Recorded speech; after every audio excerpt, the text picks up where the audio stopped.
I'm Will Beecham, ICIS Chemical Business Deputy Editor, and I'm here with Paul Hodges, Chairman of International Echem. Hello, Paul. Hello, Will. Paul has written us an Outlook piece for ICIS Chemical Business, which is called The End of Business as Usual, and it's focusing on the big trends for 2018 and further ahead. One of which is the expansion in US polyethylene, the shale revolution, which is starting to come into effect this year, and the other one being the growth of the circular economy and the recycling targets, which are ongoing and growing around the world.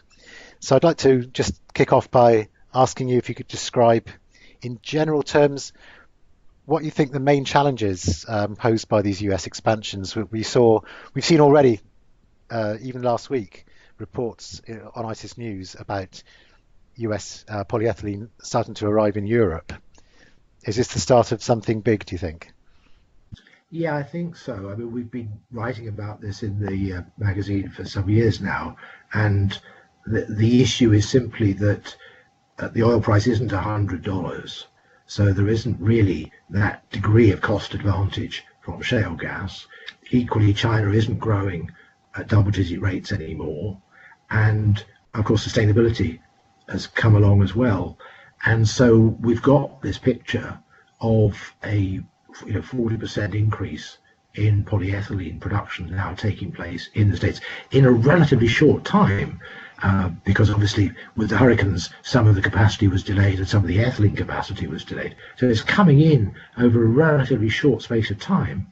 And yet over the last couple of years, the States' net exports of polyethylene have been going down rather than up. So clearly the product will be produced and it will be sold, but it won't be sold in a market that is ready to receive it.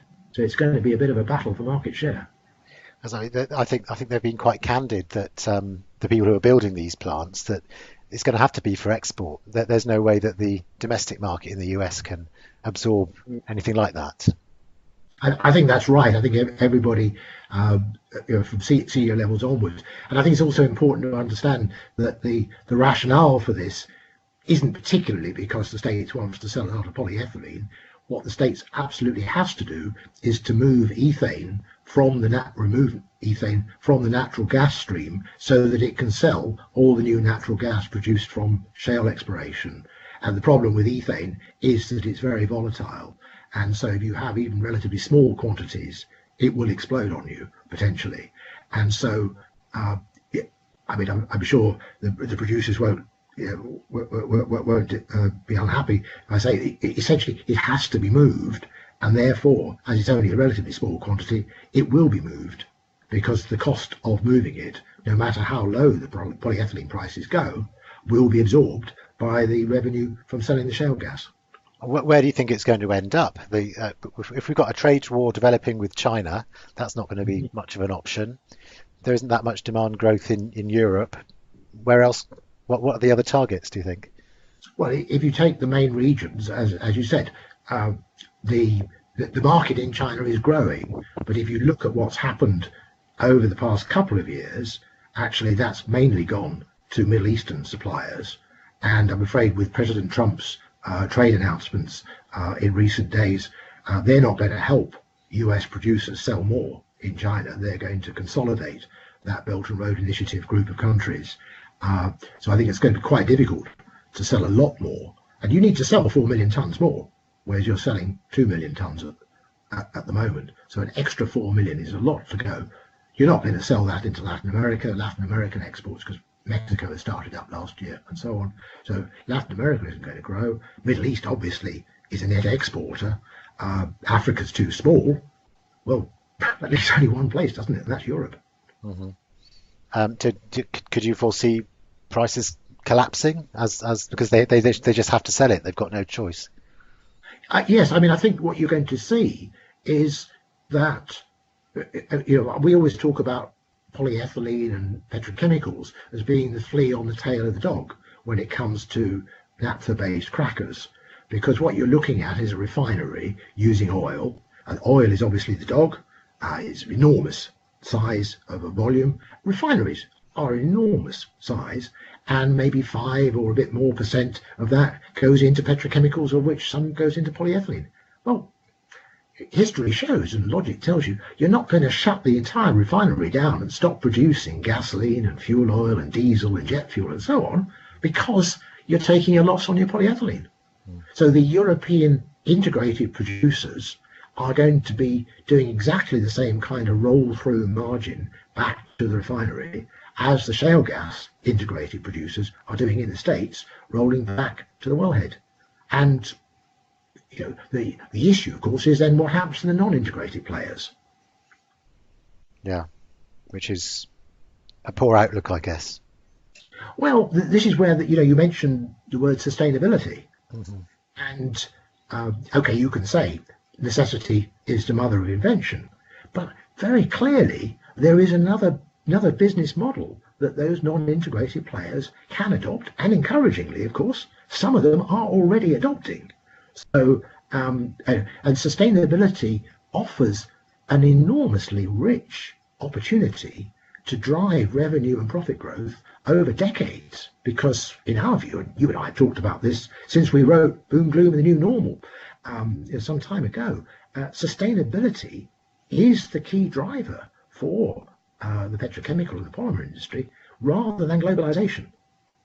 So the companies that are getting in on the ground floor of this at the moment, I think they're going to do spectacularly well. Of course, it's change, and nobody likes change, but the big opportunity is in that area. Could you just talk a little bit about the impact of the circular economy then? And we've already got the EU introducing recycling targets for packaging. It's going to have a major impact on demand. So how is that going to affect? How can companies adapt their business models to cope in this new environment? Well, if you take a non-integrated player at the moment, they don't really mind where their feedstock comes from. Why should they? They're not integrated. Now, what are we worried about with sustainability? We're worried about all this plastic waste, 8 million tons. Going into the oceans, more weight of plastic than fish by 2050, etc. So in other words, if you can take that plastic waste and turn it back into a raw material for plastics production, does the non-integrated player care? No reason at all.